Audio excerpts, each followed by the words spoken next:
আসসালামু আলাইকুম। এটিএন বাংলা সংবাদে সবাইকে স্বাগত জানাচ্ছি। আমি সুমনা ঘোষ। শুরুতেই থাকছে বিআরবি কেবল সংবাদ শিরোনাম। জাহাঙ্গীরনগর বিশ্ববিদ্যালয়ের কেন্দ্রীয় শিক্ষার্থী সংসদের ভিপি নির্বাচিত হয়েছেন স্বতন্ত্র প্রার্থী আব্দুর রশিদ জিতু। জিএস সহ ২১ পদে শিবির সমর্থিত প্রার্থী জয়ী। পরিস্থিতি স্বাভাবিক রাখতে ক্যাম্পাসে বিপুল সংখ্যক আইনশৃঙ্খলা বাহিনীর সদস্য মোতায়েন। আগামীকাল বন্ধ থাকবে জাহাঙ্গীরনগর বিশ্ববিদ্যালয়ের একাডেমিক ও প্রশাসনিক কার্যক্রম। শুধু একটি নির্বাচনের মাধ্যমে গণতন্ত্র উত্তরণ সম্ভব নয়, আলী রিয়াজ। সংবিধান সহ সব সংস্কার এখনই বাস্তবায়নের দাবির পেছনে ভিন্ন উদ্দেশ্য আছে, অভিযোগ সালাউদ্দিন আহমেদের। ব্যবসায়ীদের অন্ধকারে রেখে সরকার এলডিসি গ্র্যাজুয়েশনে যাচ্ছে, অভিযোগ ব্যবসায়ীদের। দেশের অর্থনৈতিক বিপর্যয় মোকাবেলা করেছে অন্তর্বর্তী সরকার, দাবি প্রধান উপদেষ্টার বিশেষ সহকারী। গুম খুন সহ যে কোনো অপরাধের ঘটনা স্বাধীনভাবে তদন্তে জাতীয় মানবাধিকার কমিশনকে শক্তিশালী করা হচ্ছে, কক্সবাজারে আইন উপদেষ্টা। এবং নেপালের পার্লামেন্ট ভেঙে দিয়ে ৫ই মার্চ নির্বাচনের তারিখ ঘোষণা করল অন্তর্বর্তী সরকার। নতুন প্রধানমন্ত্রী সুশীলা কার্কিকে ডক্টর ইউনূসের অভিনন্দন। শুনছিলেন বিআরবি কেবল সংবাদ শিরোনাম, এবারে বিস্তারিত সংবাদ। জাহাঙ্গীরনগর বিশ্ববিদ্যালয়ের কেন্দ্রীয় শিক্ষার্থী সংসদ জাকসুর ১০ম ভিপি নির্বাচিত হয়েছেন জুলাই আন্দোলনের সম্মুখ যোদ্ধা আব্দুর রশিদ জিতু। তিনি স্বতন্ত্র প্যানেল থেকে অংশ নেন। তার নিকটতম প্রতিদ্বন্দ্বী শিবির সমর্থিত প্যানেলের আরিফুল্লাহ আদিব। ভিপি না পেলেও ডাকসুর পর জাকসুতেও ব্যাপক বিজয় পেয়েছে ছাত্র শিবিরের প্যানেল। জিএস পদে মাজহারুল ইসলাম ও ২ এজিএস সহ কেন্দ্রীয় সংসদের ২৫ পদের শিবির সমর্থিত প্যানেল পায় ২১টি পদ। বিস্তারিত জানাচ্ছেন একরামুল হক সায়েম। তারপর আছেন। অবশেষে অবসান হয় দীর্ঘ প্রতীক্ষার। ৩৩ বছরের অচলাবস্থা কাটবে নাকি আবারও কোনো বেড়াজালে আটকে থাকবে জাকসু, এমন শঙ্কা ছিল ভোট গ্রহণের পরও। সব ধোঁয়াশা কাটিয়ে ভোটের দুদিন পর জাকসুর নির্বাচিত প্রতিনিধি পেয়ে উচ্ছ্বাসে ভাসল শিক্ষার্থীরা।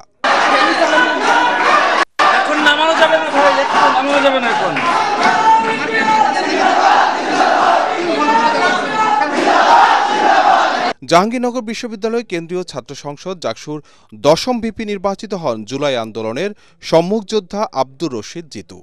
স্বতন্ত্র প্যানেল থেকে নির্বাচনে অংশ নেন তিনি। তার নিকটতম প্রতিদ্বন্দ্বী শিবির সমর্থিত প্যানেলের আরিফুল্লাহ আদিব। ভিপি না পেলেও ডাকসুর পর জাকসুতেও ব্যাপক বিজয় পেয়েছে ছাত্র শিবিরের প্যানেল। জিএস ও ২ এজিএস সহ কেন্দ্রীয় সংসদের ২৫ পদের মধ্যে শিবির সমর্থিত প্যানেল পায় ২১টি পদ। জিএস পদে মাজহারুল ইসলাম, এজিএস ছাত্র পদে ফেরদৌস আল হাসান এবং এজিএস ছাত্রী পদে বিজয়ী হয়েছেন আয়েশা সিদ্দিকা মেঘলা। এর আগে শিক্ষকের মৃত্যু, ম্যানুয়ালি ভোট গণনায় ধীর গতি ও অব্যবস্থাপনা সহ নানা উত্তেজনা শেষে ভোট শেষের ৪৮ ঘণ্টা পর শনিবার বিকেল ৫টার পর শুরু হয় ফলাফল ঘোষণা।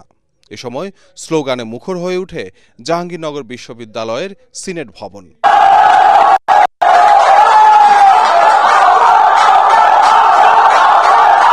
আনুষ্ঠানিক ফলাফল ঘোষণার শুরুতে ভোট গ্রহণ কর্মকর্তা বিশ্ববিদ্যালয়ের শিক্ষক জান্নাতুল ফেরদৌসের মৃত্যুতে ১ মিনিট নীরবতা পালন করা হয় ফলাফল ঘোষণা কক্ষে। পরে বক্তব্য রাখেন নির্বাচন কমিশনের সদস্যরা। হাতে ভোট গণনা ও নির্বাচনে অনিয়মের অভিযোগ ইস্যুতে কমিশনের অবস্থান তুলে ধরেন তারা। নির্বাচনের ফলাফল আমরা যখন প্রস্তুত করব তখন সেটি ডিজিটালি করব, কিন্তু অত্যন্ত দুঃখের বিষয় আমাদের কাছে দুটি সংগঠন থেকে লিখিতভাবে ফলাফল ডিজিটালি না করে ম্যানুয়ালি করার জন্য আবেদন করেছিলেন। আমরা তাদের আবেদনকে নির্বাচন কমিশন সাড়া দিয়েছিলাম এবং অনেক কষ্ট করে আমাদের শ্রদ্ধেয় সহকর্মীগণ পুলিং এজেন্টদের সাথে নিয়ে গত 2টা দিন আপনারা দেখেছেন যে 2 দিন 2 রাত কি কষ্ট করে আমরা এই সময় অনেক সময় ব্যয় করে আমরা কিন্তু অনেক কষ্টসাধ্য একটি কাজ সম্পন্ন করেছি। প্রথমে ২১টি হলে ছাত্র সংসদ নির্বাচনের ফল ঘোষণা করেন দায়িত্বপ্রাপ্ত রিটার্নিং কর্মকর্তারা। পরে প্রতীক্ষার অবসান ঘটিয়ে কেন্দ্রীয় ছাত্র সংসদের ফলাফল ঘোষণা করা হয়। জাহাঙ্গীরনগর বিশ্ববিদ্যালয়ের ছাত্র সংসদ নির্বাচনে এবার ভোটার সংখ্যা 11,897। এর মধ্যে প্রায় 68% শিক্ষার্থী ভোট দিয়েছে জাকসুর প্রতিনিধি নির্বাচনে। ইকরামুল হক সায়েম, এটিএন বাংলা, ঢাকা।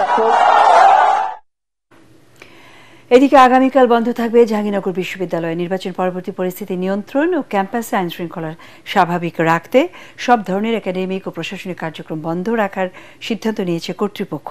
এই নিয়ে এক সংবাদ বিজ্ঞপ্তিতে বলা হয়, নির্বাচন পরবর্তী পরিস্থিতি নিয়ন্ত্রণ ও ক্যাম্পাসে আইন শৃঙ্খলা স্বাভাবিক রাখতে সার্বিক অবস্থা বিবেচনা করে রোববার বিশ্ববিদ্যালয়ের সব অফিস, ক্লাস ও পরীক্ষা বন্ধের সিদ্ধান্ত হয়েছে। একই সঙ্গে বিশ্ববিদ্যালয় কর্তৃপক্ষ জানিয়েছে 2024-25 শিক্ষাবর্ষে প্রথম বর্ষ স্নাতক শ্রেণীতে ভর্তি কার্যক্রম চলমান রাখতে আগামীকাল ভর্তির সঙ্গে সংশ্লিষ্ট কার্যালয়গুলো খোলা থাকবে। সোমবার ক্লাস ও অফিস যথারীতি খোলা থাকবে, তবে পূর্ব নির্ধারিত সব চূড়ান্ত পরীক্ষা স্থগিত থাকবে। শুধু একটি নির্বাচনের মাধ্যমে গণতন্ত্রের উত্তরণ সম্ভব নয়, সংস্কারের মাধ্যমে প্রতিষ্ঠানগুলোকে গড়ে তোলার তাগিদ দিয়েছেন জাতীয় ঐকমত্য কমিশনের সহ সভাপতি ডক্টর আলী রিয়াজ। আর বিএনপির স্থায়ী কমিটির সদস্য সালাউদ্দিন আহমেদের আশঙ্কা, সংবিধান সহ সব সংস্কার এখনই বাস্তবায়ন করতে হবে, এমন দাবির পেছনে ভিন্ন উদ্দেশ্য আছে। রাজধানীর একটি হোটেলে সেমিনারে তারা এসব কথা বলেন। অনেকে আশঙ্কা জানান জাতীয় নির্বাচন বানচাল হলে দেশে গৃহযুদ্ধের দিকে যেতে পারে। মইনুল হাসানের রিপোর্ট। সংস্কার এবং এর বাস্তবায়ন পদ্ধতি নিয়ে স্পষ্ট বিভক্ত প্রধান রাজনৈতিক দলগুলো। গণঅভ্যুত্থানের পক্ষের রাজনৈতিক দলগুলোর মধ্যে বিভক্তির ফলে ঘোষিত সময় ফেব্রুয়ারিতে জাতীয় নির্বাচন হওয়া নিয়েও জনমনে তৈরি হয়েছে শঙ্কা। বোঝাপড়া তৈরি করতে পারে এমন বাস্তবতায় রাজধানীর একটি হোটেলে বাংলাদেশ এন্টারপ্রাইজ ইনস্টিটিউট আয়োজিত গোল টেবিল বৈঠকে যোগ দেন ঐকমত্য কমিশনের সহসভাপতি আলী রিয়াজ, বিএনপি, এনসিপি সহ বিভিন্ন রাজনৈতিক দল ও সুশীল সমাজের প্রতিনিধিরা। রাজনৈতিক দলের শীর্ষ নেতারা বলেন, ফ্যাসিবাদ বিরোধী শক্তির মধ্যে বিভক্তি 24-এর গণঅভ্যুত্থানের অর্জনকে ব্যর্থ করে দিতে পারে। অভ্যুত্থানের সরকার গঠনের ন্যায্যতা নিয়ে আজকে প্রশ্ন উত্থাপিত হয়েছে। জাতীয় ঐকমত্য কমিশনের ন্যায্যতা নিয়েও তাহলে কিন্তু প্রশ্ন উত্থাপিত হবে। ইলেকশন যদি স্থগিত হয়, যদি পণ্ড হয়ে যায়, পুরো অভ্যুত্থান অর্জনটা পণ্ড হয়ে যাবার আশঙ্কাটা বাড়বে এবং প্রকারান্তরে আমরা একটা গৃহযুদ্ধের আশঙ্কাকে বাড়িয়ে তুলব কিনা ভবিষ্যতে। একটা সুষ্ঠু নিরপেক্ষ নির্বাচন নিশ্চিত করতে চাই, একটা গণতান্ত্রিক উত্তরণ চাই এবং এই জন্যই কতগুলো সংস্কার চাই। এ সময় বিএনপির স্থায়ী কমিটির সদস্য সালাউদ্দিন আহমদ বলেন, রাষ্ট্রকে গণতান্ত্রিক রূপান্তরের মাধ্যমে ফ্যাসিবাদ তৈরির পথ বন্ধ করে দিতে হবে। যদি এখন বলা হয় যে সমস্ত সংস্কার প্রস্তাবগুলো এখনই বাস্তবায়ন করতে হবে, ইনক্লুডিং কনস্টিটিউশনাল অ্যামেন্ডমেন্ট প্রপোজালস যেগুলো হয়েছে, এর পিছনে অন্য কোনো উদ্দেশ্য আছে কিনা, যে এই অনিশ্চয়তা সৃষ্টির মধ্য দিয়ে অন্য কোনো বিষয় সেখানে আড়ালে বলতে চাচ্ছে কিনা। সেমিনারের প্রধান অতিথি জাতীয় ঐকমত্য কমিশনের সহসভাপতি অধ্যাপক আলী রিয়াজ বলেন, জনগণের প্রত্যাশা পূরণে সংস্কারের মাধ্যমে সাংবিধানিক প্রতিষ্ঠানগুলোকে গড়ে তুলতে হবে। ট্রানজিশন নির্বাচনের রিকোয়ারমেন্ট নেসেসারি, নট সাফিসিয়েন্ট। যে নির্বাচনটা আপনার সামনে, সেই নির্বাচনটা যে কোনো নির্বাচন বলে মনে করবেন না প্লিজ। আপনাদের কাছে আমার একান্ত অনুরোধ, সরকার নির্বাচন করে না, নির্বাচন করে জনগণ এবং রাজনৈতিক দল। আপনারা আসুন, এই জায়গাটাতে আসুন যে আমরা কিভাবে এই নির্বাচনটা, শুধু এই নির্বাচন না, আমরা রুলস অফ দ্য গেম, খেলার নিয়ম বদলে দিয়ে কি করে প্রতিষ্ঠান তৈরি করব। প্রতিষ্ঠান ছাড়া হবে না। বক্তারা বলেন, ছোটখাটো ত্রুটি বিচ্যুতি থাকলেও ডাকসু নির্বাচন সবাইকে আশাবাদী করলেও জাকসু নির্বাচন একইভাবে হতাশা তৈরি করেছে। মইনুল হাসান, এটিএন বাংলা, ঢাকা। জীববৈচিত্র্য রক্ষা ও বন্যপ্রাণীর নিরাপত্তার সাথে মানুষের নিরাপত্তা ওতপ্রোতভাবে জড়িত, তাই প্রাণী সম্পদ রক্ষায় সবাইকে সচেতন হওয়ার আহ্বান জানিয়েছেন বিএনপির ভারপ্রাপ্ত chairman Tarique Rahman. Bangladesh animal welfare association আয়োজিত আলোচনা সভায় ভার্চুয়ালি যুক্ত হয়ে তিনি বলেন, মানুষের মধ্যে সচেতনতা তৈরি করতে না পারলে শুধু আইন করে জীববৈচিত্র্য রক্ষা করা যাবে না। তারেক রহমান বলেন, প্রাকৃতিক ভারসাম্য রক্ষায় মানুষের নিজের প্রয়োজনে প্রাণীদের বাঁচিয়ে রাখতে হবে। রাষ্ট্র ও রাজনীতিতে গণতন্ত্র ও শুদ্ধাচার থাকলে বাস্তুতন্ত্র নিরাপদ থাকবে। মানব সভ্যতার উৎকর্ষতা এবং বিকাশের পর্যায় নির্ণয়ের ক্ষেত্রে প্রাণীর নিরাপত্তা এবং অধিকার রক্ষার বিষয়টি নির্ণায়ক ভূমিকা পালন করতে পারে। গণতন্ত্রের সঙ্গে মানুষের অধিকারের সম্পর্কটা যেমন, বাস্তুতন্ত্রের সঙ্গে পশু পাখি এবং বন্য প্রাণীর অধিকারের সম্পর্কটা তেমন। সুতরাং রাষ্ট্র রাজনীতিতে গণতন্ত্র এবং শুদ্ধাচার প্রতিষ্ঠিত থাকলে বাস্তবিকভাবেই বাস্তুতন্ত্র নিরাপদ থাকে। ব্যবসায়ীদের অন্ধকারে রেখে সরকারের এলডিসি গ্র্যাজুয়েশনে যাচ্ছে বলে অভিযোগ করেছেন ব্যবসায়ীরা।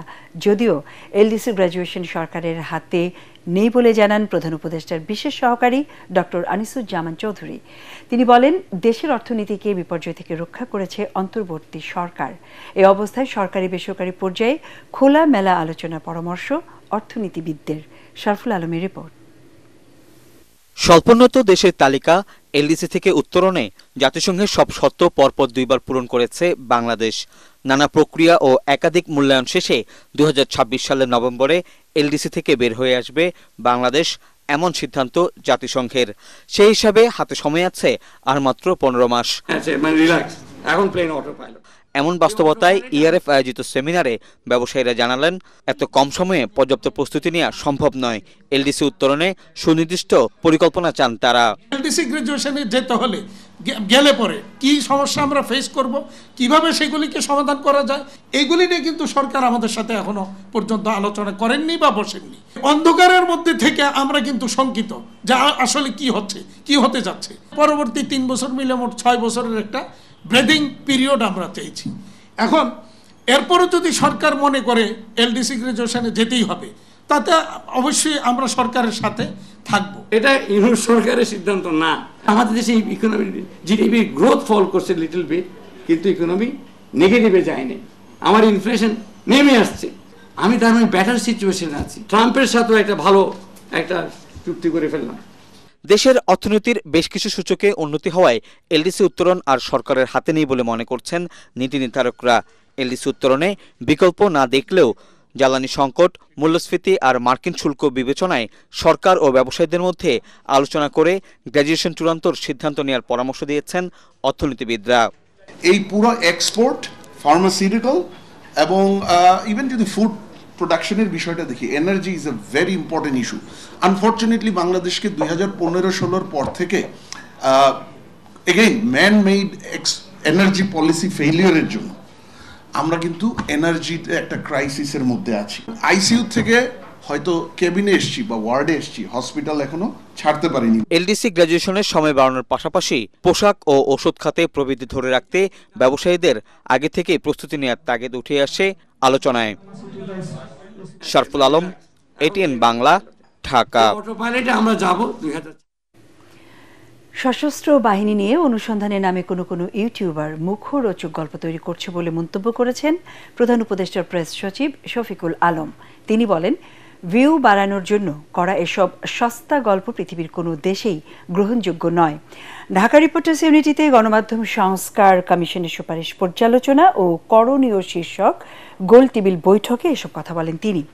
বিটিভি, বেতার ও বাসসে আওয়ামী লীগের 15 বছরে তদবিরে নিয়োগ পাওয়া অযোগ্যদের তালিকা করতে অবসরপ্রাপ্ত বিচারপতির নেতৃত্বে কমিশন গঠনের কথা বলেন শফিকুল আলম। ঢাকা রিপোর্টার্স ইউনিটির সাধারণ সম্পাদক মাইনুল হাসান সোহেলের সঞ্চালনায় ও সংগঠনের সভাপতি আবু সালে আকনের সভাপতিত্বে গোলটেবিলে বক্তব্য রাখেন সিনিয়র সাংবাদিকরা। ইউটিউবিং এর ক্ষেত্রে কিছু কিছু দেখবেন যে প্রতিদিন মিলিটারি নিয়ে সস্তা কথা বলেন। কোনো হিউম্যান রাইটসের ইস্যু হয়, অবশ্যই আপনি এটা হাইলাইট করবেন, সেটা যে ধরনের পাওয়ারফুল ফোর্সই হোক না কেন। কিন্তু আপনি সস্তা ইনস্টিগেশন, মানুষকে আপনি ভিউয়ার না টানতে, যে না আপনার 5000 ভিউয়ার হয়, আপনি 50,000 চাচ্ছেন, এইরকম একটা মুখরোচক দিয়ে দিলেন। গুম খুন সহ যে কোনো অপরাধের ঘটনা স্বাধীনভাবে তদন্তে আইন সংস্কার করে জাতীয় মানবাধিকার কমিশনকে স্বাধীন প্রতিষ্ঠানে রূপ দিতে চায় সরকার। দুপুরে কক্সবাজারের বে ওয়াচ হোটেলে জাতীয় মানবাধিকার কমিশন অধ্যাদেশ নিয়ে পরামর্শক সভায় আইন উপদেষ্টা ডক্টর আসিফ নজরুল এসব কথা বলেন। ইউএনডিপির সহায়তায় আইন বিচার ও সংসদ বিষয়ক মন্ত্রণালয়ের অংশীজনদের নিয়ে এই পরামর্শক সভার আয়োজন করে। সভায় শিল্প ও গণপূর্ত উপদেষ্টা আদিলুর রহমান খান, আইন ও বিচার মন্ত্রণালয়ের বিশেষ পরামর্শক ব্যারিস্টার তানিম হোসাইন শাওন, ইউএনডিপির আবাসিক প্রতিনিধি স্টিফেন লেইলার, বাংলাদেশের সুইজারল্যান্ডের রাষ্ট্রদূত রেটু সিগফ্রিড রেংলি ও গুম কমিশনের প্রধান বিচারপতি মইনুল ইসলাম চৌধুরী বক্তব্য রাখেন।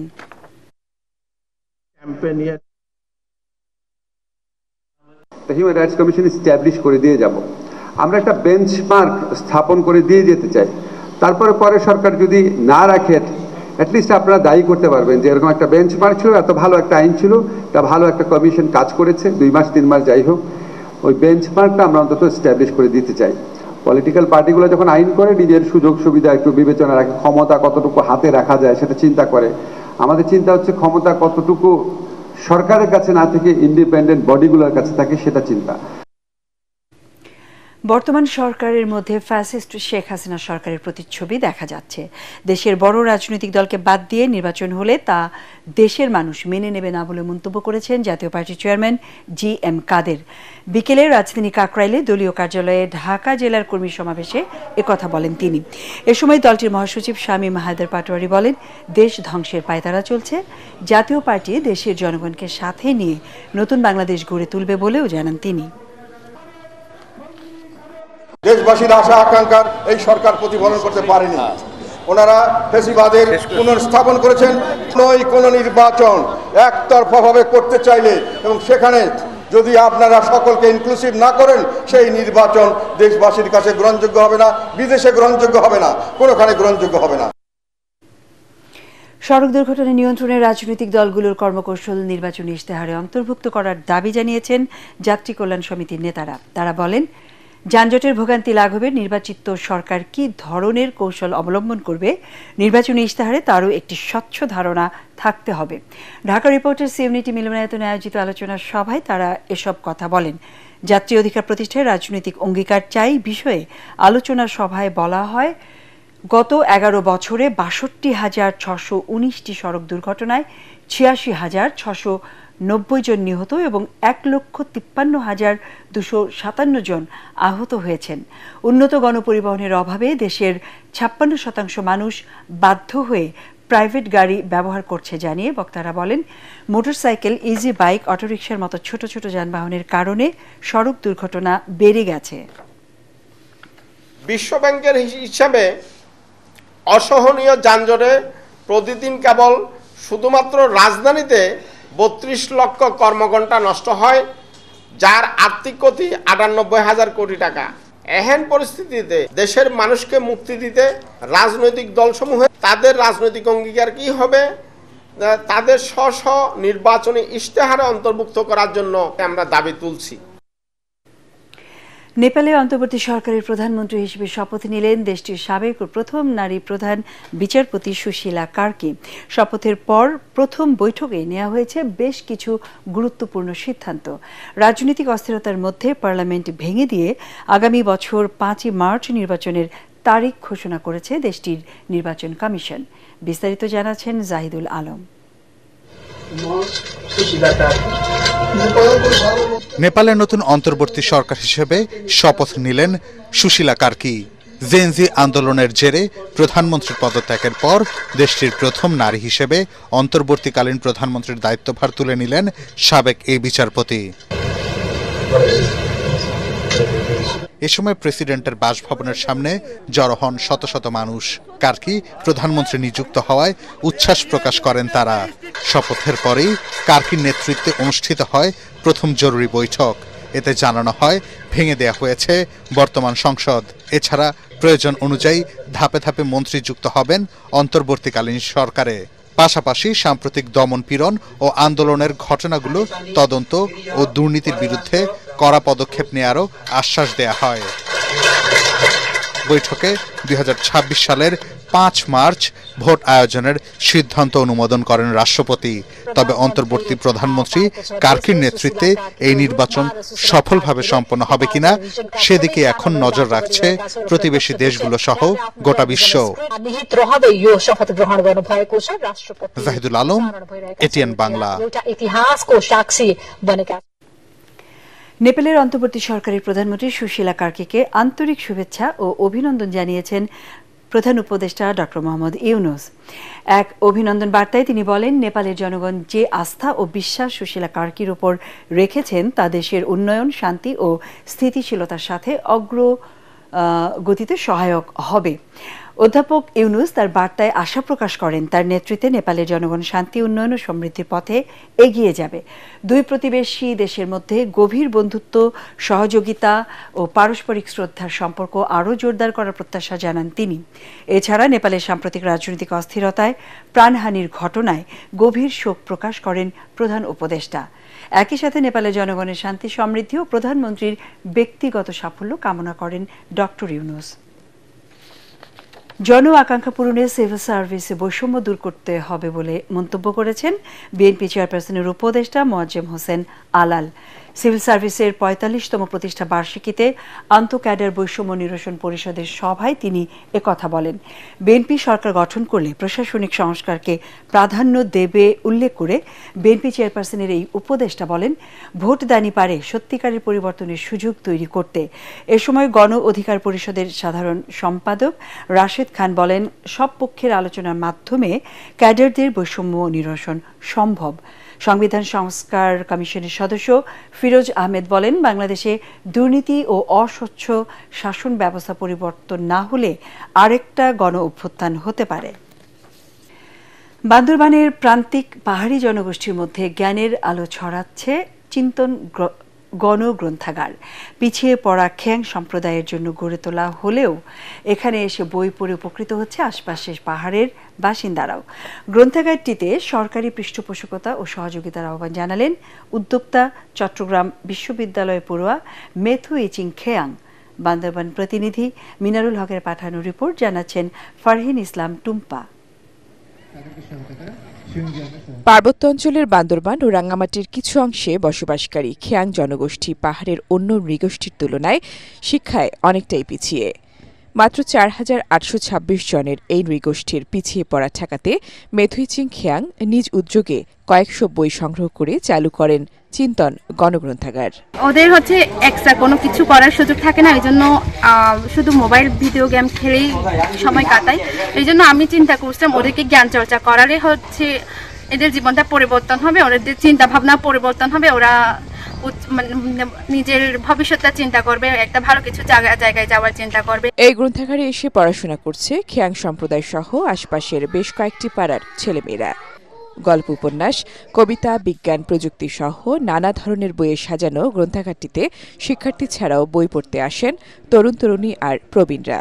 লাইব্রেরিতে আমরা অনেক বই, নানা ধরনের বই পড়ি, আমাদের খুব মজা লাগে। পাঠ্য বই ছাড়া এই লাইব্রেরি থেকে আমরা অনেক জ্ঞান অর্জন করি, নতুন নতুন বই পড়ি এবং বাইরে থেকে যারা আসে তারাও পড়তে পারে। স্কুল পড়ে যারা আছে তারা তো বেশিরভাগ মোবাইল গেমে থাকে, বাবা মা অথবা নিজের মোবাইল গেমে থাকে। ওই টাইমটা যদি এখানে সময়টা বই পড়ে তারা ব্যয় করতে পারলে। শহর থেকে ১৭ কিলোমিটার দূরে প্রত্যন্ত গুংগুরু পাড়ার কমিউনিটি সেন্টারে অস্থায়ীভাবে চলছে গ্রন্থাগারটি। গুংগুরুতে যারা বাস করে তারা হচ্ছে খেয়াং সম্প্রদায়, তারা কিন্তু প্রান্তিক পর্যায়ের। তো এই ধরনের লাইব্রেরিকে সরকারিভাবে পৃষ্ঠপোষকতা দেওয়া দরকার। বান্দরবানের মতো প্রত্যন্ত জেলার জন্য এইরকম লাইব্রেরি প্রতিষ্ঠা করা খুবই দরকার। এলাকার সচেতন মহলেরও দাবি, সরকারি পৃষ্ঠপোষকতা পেলে এ ধরনের উদ্যোগ পাহাড়ি জনগোষ্ঠীর জ্ঞান বিকাশে গুরুত্বপূর্ণ ভূমিকা রাখবে। Bureau report, ATN Bangla. Al Arafah Islami bank অর্থ সংবাদ।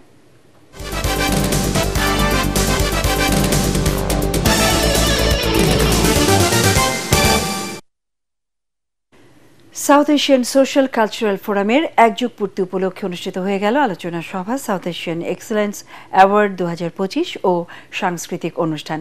রাজধানী সেগুনবাগিচায় কচি কাচার মেলা মিলনায়তনে দক্ষিণ এশিয়ার আঞ্চলিক সম্প্রীতি রক্ষায় করণীয় শীর্ষক এই অনুষ্ঠানে প্রধান অতিথি ছিলেন বিচারপতি ফয়সাল মাহমুদ ফয়েজি।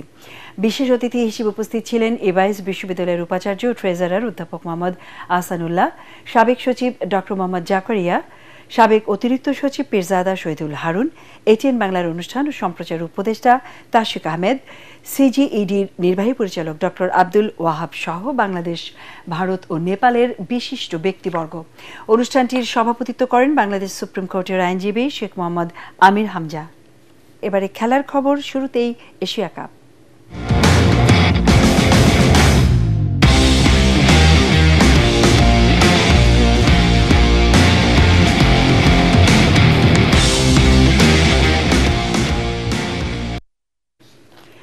হংকংয়ের পর রাতে বাংলাদেশের প্রতিপক্ষ শ্রীলঙ্কা, তাদেরকে হারিয়ে এশিয়া কাপের শিরোপা জয়ে আরও একটু এগিয়ে যেতে চায় টাইগাররা। তাই লঙ্কানদের বিপক্ষে মাঠে নামার আগে জয় ছাড়া কিছু ভাবছে না টাইগার শিবির। অবশ্য শ্রীলঙ্কার সাথে মাঠের লড়াইটা বেশ কয়েক বছর ধরেই দারুণ জমজমাট বাংলাদেশের। 2018 নিদাহাসের ট্রফির নাগিন ডান্সের ঘটনা থেকে শুরু করে 2023 ওয়ানডে বিশ্বকাপের টাইম আউট, সব কিছুতেই আগুনে ঘি পড়েছে। তাতে লড়াই হয়েছে আরও বেশি জমজমাট। এর আগে 16 টি20কে বাংলাদেশ ও শ্রীলঙ্কা জিতেছে 8টি করে ম্যাচ। সম্প্রতি লঙ্কানদের বিপক্ষে 2-1 টি20 সিরিজ জয়টাই আজকে অনুপ্রাণিত করছে লিটন দাসের দলকে। আবুধাবিতে আজ রাত 8:30টায় শুরু হবে খেলাটি। দীর্ঘদিন পর আবারও ক্রিকেটের উত্তেজনা ফিরছে বগুড়ার শহীদ চান্দু স্টেডিয়ামে। কাল থেকে এনসিএল টি20 ক্রিকেট উন্মাদনায় মেতে উঠবে এখানকার মানুষ। প্রায় 1.5 যুগ পর আন্তর্জাতিক এই ভেন্যুতে হবে ক্রিকেট টুর্নামেন্ট। বগুড়া প্রতিনিধি আজিজুল হাকিম রুমনের পাঠানো তথ্য ও ছবিতে আরও জানাচ্ছেন পরাগ আরমান। উত্তরবঙ্গের আন্তর্জাতিক মানের শহীদ চান্দু ক্রিকেট স্টেডিয়ামে প্রায় 18 বছর পর বড় কোনো ঘরোয়া টুর্নামেন্ট হতে চলেছে। রোববার সিলেট ও রংপুরের মধ্যকার ম্যাচ দিয়ে এখানে শুরু হবে এনসিএল টি20 ক্রিকেট আসর। এরই মাঝে শুরু হয়েছে স্টেডিয়াম সংস্কারের কাজ। শুধুমাত্র রাজনৈতিক বিদ্বেষে আন্তর্জাতিক মানের এই স্টেডিয়ামটির অবকাঠামো নষ্ট করে আওয়ামী সরকার। এখানে আবারও আন্তর্জাতিক পর্যায়ে এবং এখানে খেলা তারা শুরু করতে পারতো, স্টেডিয়ামকে সংস্কার করে সব কিছু করে। কিন্তু আমি দেখতে পাচ্ছি এখনও ক্রিকেট বোর্ডে এই ফ্যাসিস্ট সরকারের সবাই এখানে বসে আছে। এই জন্যই আমরা বগুড়ার এখনও আমরা বঞ্চিত। তারকা ক্রিকেটারদের অংশগ্রহণে প্রতিটি ম্যাচ হবে রোমাঞ্চকর। তাছাড়া তরুণ খেলোয়াড়দের জন্য নিজেদের প্রমাণের বড় সুযোগ হয়ে উঠছে এই টুর্নামেন্ট। স্থানীয় ক্রীড়া সংগঠকরা মনে করছেন এনসিএল-এর মাধ্যমে স্টেডিয়ামে ফিরতে শুরু করবে হারানো গৌরব। এতদিন পর বগুড়া ক্রিকেট ফিরতেছে, আমরা সকল কোচ খেলোয়াড় বগুড়া যারা আছে সবাই আনন্দিত। এই খেলা দেখে আমার যে একাডেমি আছে সেই একাডেমির ছেলেমেয়েরা উদ্বুদ্ধ হবে। এটার মাধ্যমে আমাদের যে বিপিএল এবং আন্তর্জাতিক যে ভেন্যু, এটা আমরা আবার ফিরে পাওয়ার জোরালো দাবি উত্থাপিত হবে সেখান থেকে। শহীদ চান্দু স্টেডিয়াম হবে এনসিএল-এর 6টি ম্যাচ। 4 ছক্কার ফুলঝুরিতে গ্যালারিতে উঠবে দর্শকদের খুশির হেল্লোল। এখানে আবারও আন্তর্জাতিক ক্রিকেট হবে এই আশায় বুক বাঁধছেন ক্রীড়া সংগঠকরা। রাজশাহীকে, খুলনাকে তারা কাজে হাত দিয়েছে বিসিবি, জাতীয় ক্রীড়া পরিষদ। ফতুল্লাতে কাজে হাত দিয়েছে, বগুড়া কেন হাত দেয় না? বগুড়া কিন্তু বাংলাদেশের মধ্যে সবচেয়ে বেস্ট গ্রাউন্ড হিসেবে আন্তর্জাতিক খেলোয়াড়রা স্বীকৃতি দিয়ে গেছে। বগুড়া সহ উত্তরবঙ্গবাসীর দাবি দ্রুত যেন শহীদ চান্দু স্টেডিয়াম সংস্কার করে আন্তর্জাতিক মানে ফিরিয়ে আনা হয়। Bureau report, ATN Bangla. কাল এনসিএল টি20 ক্রিকেট টুর্নামেন্ট দিয়ে বগুড়ার শহীদ চান্দু স্টেডিয়ামে দীর্ঘ 17 বছর পর ফিরছে প্রতিযোগিতামূলক ক্রিকেট। সেই এনসিএল-এর ট্রফি উন্মোচন করা হয়েছে আজ দুপুরে। ট্রফি উন্মোচন অনুষ্ঠানে উপস্থিত ছিলেন সিলেট, ঢাকা, বরিশাল এবং রংপুর এই 4 বিভাগের অধিনায়ক। সিলেটের অধিনায়ক জাকির হাসান, ঢাকার মাহিদুল ইসলাম অঙ্কন, বরিশালের সালমান ইসলাম ইমন এবং রংপুর বিভাগের আকবর আলী। আগামীকাল রোববার দুপুর 1:30টায় সিলেট এবং রংপুর বিভাগের মধ্যকার খেলা দিয়ে মাঠে গড়াবে এবারের এনসিএল টি20 ক্রিকেট। স্বপ্ন ছিল জাতীয় দলে খেলার। অনূর্ধ্ব-17 দলে ডাক পেয়ে সেই স্বপ্ন আরও রঙিন হয়েছিল চাঁদপুরের তরুণ ক্রিকেটার মোরসালিনের। কিন্তু বারবার সুযোগের দরজা খুললেও আবার বন্ধ হয়ে গেছে তার সামনে। একের পর এক ট্রায়াল, দুর্দান্ত পারফরমেন্স, সবকিছুর পরও দলে জায়গা হয়নি তার। আরও জানাচ্ছেন এস.এম. আশরাফ।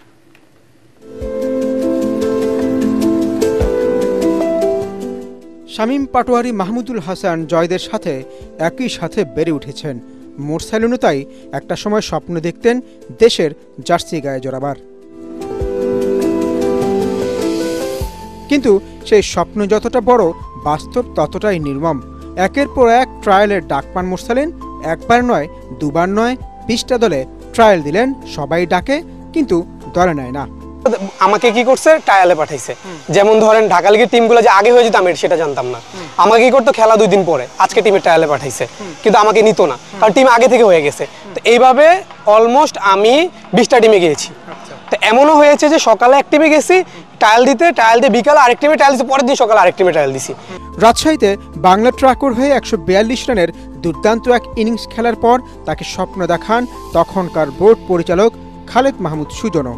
কিন্তু আবারও হোঁচট। সুজন স্যার একটা টিম দেয় সেকেন্ড ডিভিশনে, বাংলাদেশ বয়েজে। তো বাংলাদেশ বয়েজে টিম দেয়। তো এমনও হয়েছে যে মানে কালকে খেলা, আজকে আমাকে রেজিস্ট্রেশন করছে সাইফুল স্যার। রেজিস্ট্রেশন করার পরে বলছে যে আগামীকালকে তুমি খেলবা, আগামীকালকে তুমি ম্যাচটা খেলবা। তো আমাকে ড্রেস দিয়ে দেয়, জার্সি দিয়ে দেয়। তো আমি তো রাত্রেবেলা খুব প্ল্যানিং করে ঘুমাইছি যে আমি পরের দিন সকালবেলা ম্যাচ খেলবো বিকেএসপি 3 নম্বর মাঠে। তো তখন হয়েছে কি, তখন আমি পরের দিন গেলাম বিকেএসপি 3 নম্বর মাঠে। তো যাওয়ার পরে বেস্ট 11 ঘোষণা করছে, আমার নাম নেই। তখন আমি ওয়াশরুমে যে কান্না করছি, লিটারেলি আমি হচ্ছে ওয়াশরুমে দেওয়ালে ঘুষি মারছি, ঘুষি মেরে হাত পাটায় ফেলছি। আমার মানে এত কষ্ট লাগছে। তবে গল্পটা এখানেই শেষ হয়নি। একজন ক্রিকেটার হওয়ার যাত্রাটা কতটা কঠিন, মোরসালিনের কণ্ঠে তা বারবার ফুটে ওঠে। রূপালী ব্যাংকে আমাকে টানা 15 ম্যাচ ড্রপ করে রাখছে, টানা 15 ম্যাচ ড্রপ। এক ম্যাচ সুযোগ দিছে লাস্টে, তাও যে উইকেট কিপার ছিল সেই উইকেট কিপার জ্বর হওয়ার কারণে। সে উইকেট কিপার এত বাজে করতেছিল, আমি ডিজার্ভ করি একটা ম্যাচ। আমি খারাপ খেললেও ডিজার্ভ করি, কেন জানেন? কারণ সে ওই বছর ফর্মে ছিল না। সে 9 ম্যাচে মাত্র 48 রান করছিল, তারপর তাকেই কন্টিনিউসলি সুযোগ দেওয়া হয়েছিল, আমাকে দেয়নি। তাই আমি আরো বেশি হতাশ হয়ে গেছিলাম। চাঁদপুরের প্রতিভাবান এই তরুণ আজও লড়াই করছেন নিজের যোগ্যতা প্রমাণের। তার গল্প আমাদের মনে করিয়ে দেয় কিভাবে এদেশে প্রতিভা জন্ম নিলেও সিস্টেম আর অবহেলায় ধ্বংস হয়ে যায়। মোরসালিন যেন শুধু একজন ক্রিকেটার নন, তিনি হাজারো হারিয়ে যাওয়া স্বপ্নের প্রতীক। এস.এম. আশরাফ, এটিএন বাংলা। সংবাদ শেষ করার আগে বিআরবি কেবল সংবাদ শিরোনাম আরও একবার। জাহাঙ্গীরনগর বিশ্ববিদ্যালয়ের কেন্দ্রীয় শিক্ষার্থী সংসদের ভিপি নির্বাচিত হয়েছেন স্বতন্ত্র প্রার্থী আব্দুর রশিদ জিতু। জিএস সহ 21 পদে শিবির সমর্থিত প্রার্থী জয়ী। পরিস্থিতি স্বাভাবিক রাখতে ক্যাম্পাসে বিপুল সংখ্যক আইনশৃঙ্খলা বাহিনীর সদস্য মোতায়েন। আগামীকাল বন্ধ থাকবে জাহাঙ্গীরনগর বিশ্ববিদ্যালয়ের একাডেমিক ও প্রশাসনিক কার্যক্রম। শুধু একটি নির্বাচনের মাধ্যমে গণতন্ত্রে উত্তরণ সম্ভব নয়, আলী রিয়াজ। সংবিধান সহ সব সংস্কার এখনই বাস্তবায়নের দাবির পেছনে ভিন্ন উদ্দেশ্য আছে, অভিযোগ সালাউদ্দিন আহমেদের। ব্যবসায়ীদের অন্ধকারে রেখে সরকার এলডিসি গ্র্যাজুয়েশনে যাচ্ছে, অভিযোগ ব্যবসায়ীদের। দেশের অর্থনৈতিক বিপর্যয় মোকাবেলা করেছে অন্তর্বর্তী সরকার, দাবি প্রধান উপদেষ্টার বিশেষ সহকারী। গুম খুন সহ যে কোনো অপরাধের ঘটনা স্বাধীনভাবে তদন্তে জাতীয় মানবাধিকার কমিশনকে শক্তিশালী করা হচ্ছে, কক্সবাজারে আইন উপদেষ্টা।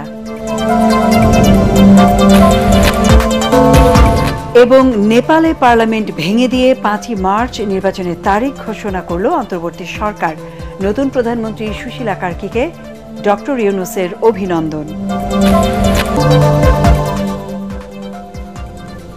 আমাদের পরের সংবাদ দেখার আমন্ত্রণ জানিয়ে এখনকার মতো শেষ করছি। এটিএন বাংলা সংবাদ ইউটিউবে দেখতে ব্রাউজ করুন, youtube/ATN Bangla News। ধন্যবাদ।